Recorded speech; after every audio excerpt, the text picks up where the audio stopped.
In 2020, several states illegally changed their voting rules and laws. When it was supposed to be the legislature, we saw courts do it, we saw election officials do it. What did you guys do?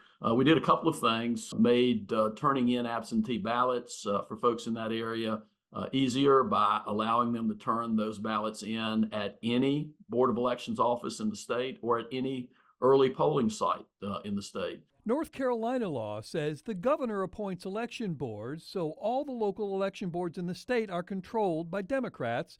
And Berger says the new law takes that into account when it comes to changes that are allowed in voting rules. Could not have a change if it was just the Democrats voting for it or just the Republicans voting for it. You had to have at least one Republican going along with the Democrats or two Democrats going along with the Republicans. What monetary support has the General Assembly provided so far, and what do you plan to take up on Thursday?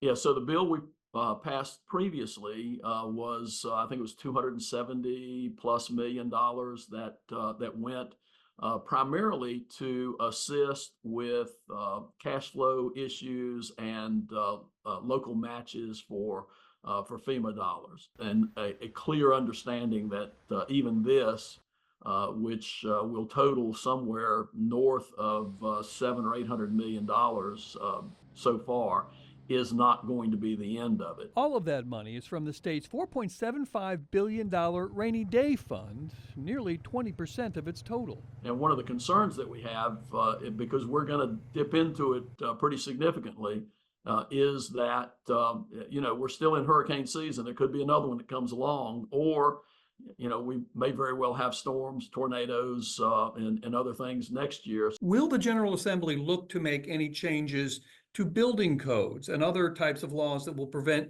this type of damage, or are you going to leave that to the counties?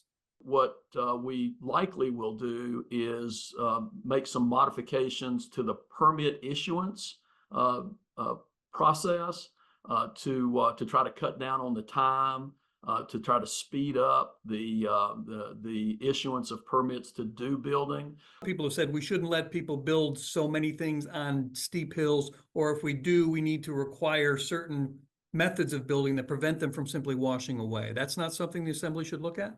I think it's something we probably need to look at. I don't know that we need to, on the fly, be making major changes to laws, even those kinds of laws. But it's the sort of thing we need to look at, yes. Is the state ready for the next storm, and have we learned from this to be better? Yeah, so I think financially the state is in good shape. I think the real problem or the real concern that we have is the longer term recovery effort.